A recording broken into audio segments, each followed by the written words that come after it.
Hai guys, peace be with you. Ya, salam gue beda dikit ya. Supaya kita nggak bosen, salamnya sama terus. And anyway, gimana kabarnya? Nggak kerasa kita udah masuk bulan 9 di tahun 2021. Dan di bulan ini kita akan bahas sesuatu yang baru, namanya adalah Purity Series. Atau tentang kemurnian. Sesuatu hal yang sangat penting, bagaimana kita bisa ngecek diri kita, apakah betul kita murni atau enggak. Dan di tema hari ini gue juga akan menantang keberanian dan kejujuran lu, karena ini tentang pornografi. Wow, temanya The Curse of Pornography. Ya, dimana kalau pornografi kan lu pasti ngelakuin, ya dilihat-lihat sih nggak mungkin pas lagi ada orang. Pasti lagi sendirian, sifatnya intim dan close. Anyway, sebelumnya apa itu pornografi?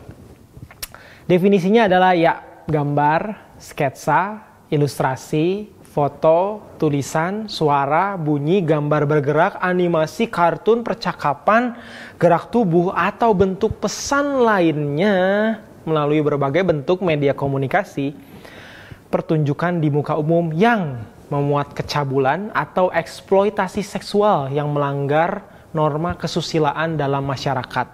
Nah, dari tadi gue bacain, mungkin teman-teman semua ada yang mulai di sini terekam gambar-gambarnya dan sebagainya. Nggak apa-apa, yuk berproses di video hari ini ya. Sebagian besar pengguna pornografi, yes, emang adalah laki-laki. Tapi di era ini, wanita sudah mulai mengambil bagian loh.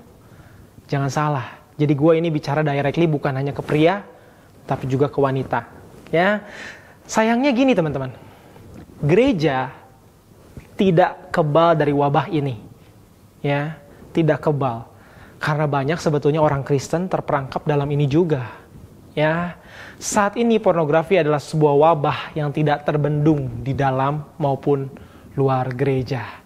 Jadi lu udah termasuk di cell group, di gereja tertanam, tetap kita tidak kebal dengan yang namanya pornografi. Ya. Nah, ini beberapa fakta yang akan gue sebutin sehingga teman-teman bisa lihat fakta-faktanya ya. Diambil dari webrut.com. 28% orang Kristen yang dilahirkan kembali, yang sudah lahir baru, menganggap bahwa melihat gambar-gambar porno itu dapat ditolerir dan wajar. Wajarlah, 2021 gitu loh. Lihat gambar-gambar gitu sekarang udah common. Nah itu, 1 dari 4 pendeta bergumul dengan kecanduan pornografi atau memang kecanduan pornografi. Nah, gue pribadi nanti akan cerita bahwa gue dulu sebelum kenal Tuhan, gue juga punya kecanduan ini teman-teman. 42,7% pengguna internet membuka situs porno. Setiap detik 28.258 pengguna internet membuka situs porno. 86% pria membuka situs porno secara reguler setiap bulan. 30% konten porno juga ditonton oleh wanita. Guys, perhatikan ini. Ini bukan sembarangan. Ini adalah wabah. Ya, saat ini aktivitas visual ya begitu luar biasa menampilkan hal-hal yang berbau pornografi. Ya, semuanya visual. Sehingga melihat gambar-gambar yang berbau pornografi yang tadi disebut itu menjadi common, bahkan termasuk untuk kita pengikut Yesus. Ya. Dan tanpa sadar, kalau kita mau mempelajari bagaimana perasaannya ketika kita melihat gambar-gambar itu, ada perasaan senang, sinyal yang mengirimkan sinyal ke otak kita, ada rasa happy, rasa senang di sini kita nih. Itu adalah sinyal kiriman dopamin, teman-teman. Ya, pornografi itu betul-betul membuat kita happy. Wah. Dan bahayanya otak kita jadi nggak bisa mikir kemana-mana. Mikirnya ke sana terus. Saya pengen melihat lagi yang lebih. Gue pengen lihat lagi yang lebih. Karena kecanduan itu sifatnya tidak pernah puas. Ya, pornografi juga merendahkan derajat seksual setiap pecandu. Perempuan dipandang sebagai mainan, objek seks. Atau bahkan mungkin pria juga sekarang sudah mulai dipandang sebagai objek seks oleh wanita. Karena tadi kalau dari datanya kita lihat wanita sudah mulai ikut campur. So kesimpulannya teman-teman, pornografi sama adiktifnya dengan narkoba. Pornografi sama adiktifnya dengan narkoba. Dan pornografi merusak otak kita. Teman-teman, ini adalah sebuah fakta yang gak bisa dianggap remeh. Ya, sebuah fakta yang harus kita tangani sama-sama, kita suarakan. Ya, pastinya kita anak-anak Tuhan, sebetulnya sudah menang. Yuk kita sama-sama ambil kemenangan dalam area ini juga. Kita lanjut. Ada 3 kebohongan dari pornografi. Yang pertama adalah gini, itu tidak mempengaruhi gua. Gua kan udah aktif di gereja. Gua kan udah aktif di home, di small group. Gak mempengaruhi gua. Gua kan sukanya akademis. Hei. Tadi jangan lupa, itu ada sinyal senang di sini. Lu gua ngomong gini aja mungkin udah kebayang kemana-mana nih. Itu mempengaruhi lo. Yang kedua, kebohongannya lagi adalah nanti gua akan berhenti dengan sendirinya. Nanti gua akan berhenti dengan sendirinya. Hei, tidak ada yang berhenti dengan sendirinya. Ya, yang ketiga, gua nggak menyakiti siapapun. Siapa bilang kita nggak nyakiti siapapun? Tapi diri sendiri itu mulai berubah otaknya. Dan tanpa sadar kita melihat orang lain, kita melihat kanan, kiri, depan, belakang. Bahkan dorongan seksual itu semakin gila, teman-teman. Ya, hati-hati. Apalagi tontonan di dunia maya begitu mudah mengakses hal-hal demikian. Ya, gua rasa kita harus setuju bahwa emang pornografi itu mengirimkan rasa senang ke sini kan. Tapi di waktu yang bersamaan itu juga merusak otak kita. Teman-teman, the crowd in this world, ya, keramaian di dunia ini berkata bahwa itu biasa. Jangan kampungan. Sekarang itu biasa aja. Biasa aja kok culture di dunia ini sekarang. Apalagi kalau kita lihat tontonan di Netflix misalnya, tontonan di YouTube. Itu udah biasa banget orang-orang yang kebuka dan sebagainya. Tapi boleh gak jujur sama diri sendiri ya? Dengan 3 kebohongan tadi. Apakah itu mempengaruhi lu? Apakah lu ketagihan sehingga lu akhirnya gak bisa berhenti dengan sendirinya? Tidak mungkin kita berhenti dengan sendirinya. Termasuk gua pribadi pun sampai hari ini masih terus harus bisa menyadari diri bahwa gua gak kebal akan hal ini. Ya, ketiga, kebohongan tadi, gua gak menyakiti siapapun. Yes, tapi diri sendiri otaknya mulai kacau karena kita terus-terusan ketagihan dengan rasa senang itu, teman-teman. Ya, itu semua adalah poin-poin kebohongan. Gue pun pernah struggle dalam hal itu. Ketika otak kita rusak, kita cenderung membuat diri kita terus berfantasi. Setiap hari kudu melihat yang lebih porno, karena udah jadi kebiasaan, teman-teman. Kedua, kita juga menjadi low commitment, ya, karena fokusnya cari seneng. Kita nggak mau nggak enak, pengen yang enak. Termasuk dalam hubungan, ya, karena hubungan dianggap mengejar kenikmatan, bukan mengejar komitmen dan hubungan yang real. Tapi kenikmatan, tidak mempercayai komitmen dan true love. Makanya mungkin senang ganti-ganti pacar dan sebagainya. Ingin mencoba yang lebih. Balik lagi tadi, perempuan atau laki-laki dianggap objek. Ya, ini dampak dari pornografi yang merusak, teman-teman. Ya, dan gue tahu banget bahwa the world, the crowd mungkin mengarah ke sana karena menganggap itu biasa. Nah, mari kita lihat ayat kebenaran firman Tuhan di Roma 12 ayat yang pertama sampai kedua. Firman Tuhan berkata, karena itu saudara-saudara, demi kemurahan Allah aku menasihatkan kamu, supaya kamu mempersembahkan tubuhmu sebagai persembahan yang hidup, yang kudus dan yang berkenan kepada Allah. Itu adalah ibadahmu yang sejati. Janganlah kamu menjadi serupa dengan dunia ini, tapi berubahlah oleh pembaharuan budimu sehingga kamu dapat membedakan manakah kehendak Allah, apa yang baik, yang berkenan kepada Allah dan yang sempurna. Yes, dunia berkata seperti itu biasa. Mungkin makin ke depan makin biasa, teman-teman. Tapi gue mau bilang, firman Tuhan berkata, janganlah menjadi serupa dengan dunia ini. Ya, ayat berikutnya Yakobus 4 ayat pertama sampai keempat. Firman Tuhan berkata demikian. Dari manakah datangnya sengketa dan pertengkaran di antara kamu? Bukankah datangnya dari hawa nafsumu yang saling berjuang dalam tubuhmu? Kamu mengingini sesuatu, tapi kamu tidak memperolehnya. Lalu kamu membunuh, iri hati, tapi kamu tidak mencapai tujuanmu. Lalu kamu bertengkar dan kamu berkelahi, kamu tidak memperoleh apa-apa. Karena kamu tidak berdoa, atau kamu berdoa juga, tapi kamu tidak menerima apa-apa. Karena kamu salah berdoa, sebab yang kamu minta itu hendak kamu habiskan untuk memuaskan hawa nafsumu. Ya, kenapa saya bahas hawa nafsu? Karena pornografi itu membuat hawa nafsu kita terus diberi makan. Hingga semakin lama semakin membesar. Makanya the curse-nya, kutukannya adalah merusak otak kita, teman-teman. Ya, saya lanjut ayatnya.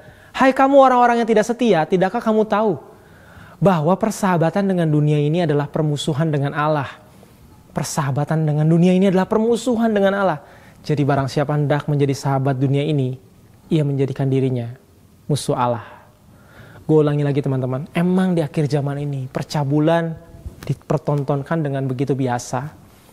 Tapi anak Tuhan jelas-jelas di firman Tuhan berkata, janganlah menjadi serupa dengan dunia ini. Ya teman-teman, kita itu dikuduskan dan dikhususkan bagi Allah. Yuk jadilah pembeda itu sendiri. Ya, di dunia ini emang seperti itu mungkin ya, karena kita mengerti bahwa bisnis sekarang ingin menampilkan hal-hal yang menyenangkan dan menampilkan banyak pornografi sehingga kita happy nonton film tersebut. Ya, dan penjualan menjadi lebih baik. Bahkan dijadikan alat untuk berbisnis. Tapi teman-teman, janganlah menjadi serupa dengan dunia ini. Janganlah menjadi serupa dengan dunia ini. Gue percaya bahwa anak-anak muda di sini sadar bahwa kita hidup karena anugerah Tuhan. Kita hidup dikasihi Tuhan. Dan biarlah kebenaran Tuhan juga yang memerdekakan kita. Bahwa Tuhan menguduskan kita. Dan kita mulai mau mencintai apa yang Tuhan pengen. Yaitu hidup kudus. Oleh karena itu teman-teman, gue mau bilang bahwa dalam proses pemurnian ini semuanya perlu proses. Diulang, repeatable.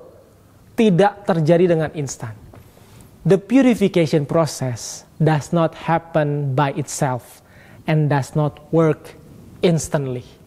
Proses pemurnian itu tidak terjadi dengan sendirinya. Itu bohong. Semuanya butuh proses. Semuanya butuh memandang salib Yesus. Sadar bahwa kita gak mampu dan Tuhan yang menguduskan kita. Dan biarlah kita juga yang dimampukan untuk melakukan kebenaran Allah. Sehingga kemerdekaan dapat dari kebenaran firman Tuhan. Ya, dan tidak terjadi dengan instan, makanya berulang. Dan teman-teman, tahu gak sih bahwa efek pornografi adalah perasaan tidak layak. Perasaan jauh dari Tuhan. Perasaan diri hina. Karena Tuhan itu ya kudus. Ya, maka dari itu proses pemurnian ini kita perlu lakukan berulang-ulang. Ya, ada 3 langkah yang perlu kita lakukan. Teman-teman siap untuk mencatat langkah-langkah ini sehingga yuk sama-sama kita akui bersama. Yang pertama adalah confession. 1 Yohanes 1 ayat 9 berkata seperti ini. Jika kita mengaku dosa kita, maka ia adalah setia dan adil. Sehingga ia akan mengampuni segala dosa kita dan menyucikan kita dari segala kejahatan. Teman-teman, di hadapan teman-teman semua, gue mengakui bahwa masa muda gue dari semenjak gue belum kenal Tuhan. Hingga sekarang mungkin, gue juga tidak kebal dengan hal ini. Gue struggle dalam hal ini.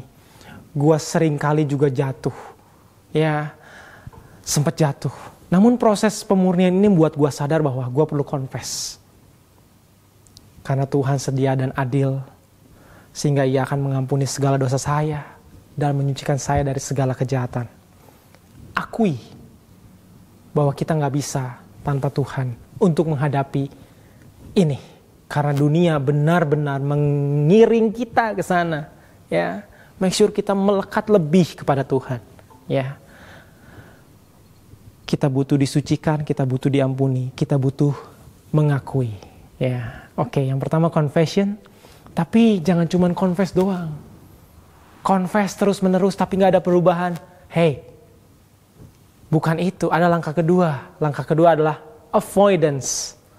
2 Timotius 2 ayat 22 berkata seperti ini. Sebab itu, jauhilah nafsu orang muda. Jauhilah nafsu orang muda.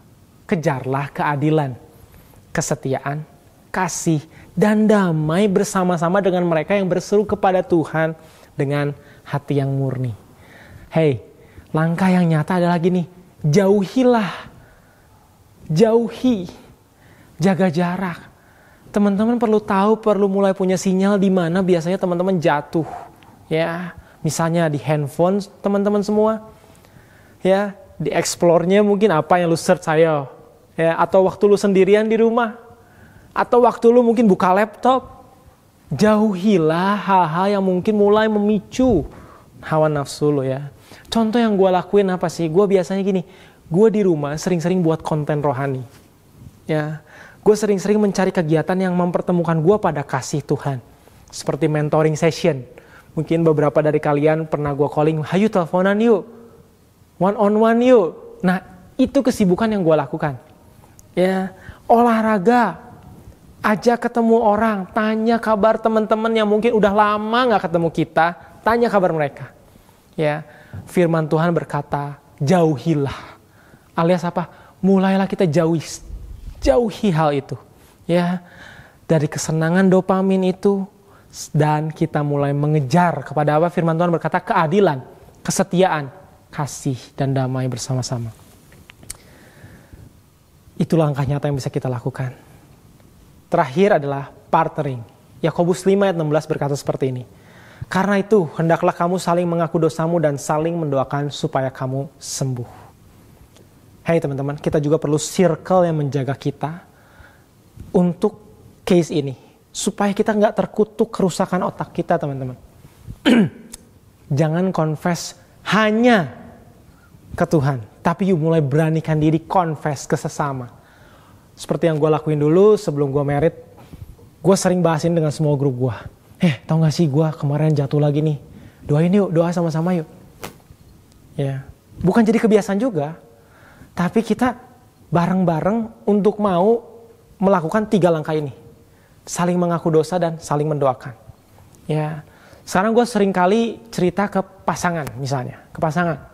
Dan gue bilang, aduh gue tadi ngelihat foto-foto itu yang gak oke. Dan otak gue mulai kemana-mana mikirnya. Ya, ini bukannya gue lebay ya. Ya elah gitu aja diomongin. Hey, balik lagi, confess. Jujur dan partnering. Ya, mungkin kita gak sadar aja di handphone. Setiap hari kita mulai muncul dan sebagainya. Tapi itu mempengaruhi kita. Jujur akan hal itu. Ya, partnering. Nanti kalau teman-teman pengen discuss lebih lanjut, yuk sama-sama kita discuss di small group. Dengan gua misalnya, kita ngobrol. Hal apa aja yang perlu kita bahas kepada circle kita tentang hal ini. Jangan sampai annoying juga semuanya kita bahas, tapi pastikan kita berpartner dalam hal ini. Ya, so 3 hal tadi yang perlu dilakukan berulang. Karena the purification process does not happen by itself and does not work instantly. Proses pemurnian tidak terjadi dengan sendirinya dan tidak bekerja secara instan. Melainkan semuanya perlu proses, perlu langkah nyata, dan perlu sadar bahwa kita tidak bisa tanpa Tuhan. Tidak bisa merdeka tanpa kebenaran Tuhan. Gue ulangi lagi. The crowd in this world, ya, mungkin berbicara hal ini biasa, makin ke depan akan makin biasa. Tapi firman Tuhan berkata jangan serupa dengan dunia ini. Ya, gue tutup dengan sebuah kesaksian. Almarhum Pastor Raditya Oloan pernah membahas hal ini, konten ini. Dan gue ingat satu statement beliau berkata seperti ini. Yang namanya pornografi, seks bebas, masturbasi, onani, ya, itu nikmatnya cuma sampai daging, cuma sampai daging. Ya, perhatikan dengan baik, emang betul kan? Tapi cintanya Tuhan Yesus, kalau kita bahas cinta, kenikmatan cinta Yesus bukan hanya sampai daging tubuh kita, melainkan menusuk hingga roh, jiwa kita. Itulah cintanya Tuhan. Ya, so jangan tertipu dengan dunia ini yang membuat bahwa ayo, dunia ini mungkin menawarkan kita ayo, ada yang lebih enak, ada yang lebih nikmat, ayo lebih porno, ayo lebih cabul. Tapi gue benar-benar ingat itu statement dari almarhum Pastor Radit yang benar-benar wow, yes, cinta Tuhan Yesus lebih nikmat, pengorbanannya, komitmennya. Bahkan kalau yang namanya tadi pornografi, seks bebas dan sebagainya, Pastor Radit bilang, itu cinta yang murahan karena tanpa komitmen. Ya, so teman-teman, make sure kita melakukan 3 langkah ini. Dasarnya apa? Balik lagi, karena kita dicintai Tuhan sedemikian rupa. komitmen dia begitu nikmat menusuk hingga roh dan jiwa kita. Ya, so jangan tertipu dengan dunia ini. Mari kita sama-sama melakukan kebenaran firman Tuhan ini. Selamat masuk dalam purification process. Let's pray. Tuhan, terima kasih buat firman yang boleh kami dengar hari ini tentang proses pemurnian, terutama dalam hal pornografi Tuhan. Fakta berbicara bahwa hari-hari ini sungguh hal ini mewabah di dalam maupun luar gereja. Tapi hari ini yang mendengar video ini, kami berdoa, Tuhan, saya berdoa supaya kami tidak mau serupa dengan dunia ini, tapi kami mau serupa dengan firman Tuhan. Biar Engkau sendiri Tuhan yang menghampiri masing-masing individu yang mendengar video ini, sehingga kami bisa mengalami Tuhan. Ada kekuatan ya untuk berani confess, mengaku dosa, untuk berani avoidance, menjauhi hal ini, dan untuk berani partnering, untuk saling mendoakan supaya sembuh dari kecanduan ini. Terima kasih Tuhan, terima kasih. Biarlah firman ini tidak sekedar jadi teori, tapi boleh kami hidupi. Terima kasih Tuhan, terima kasih. Dalam nama Yesus. Amin, amin, amin, amin. See you again. God bless you.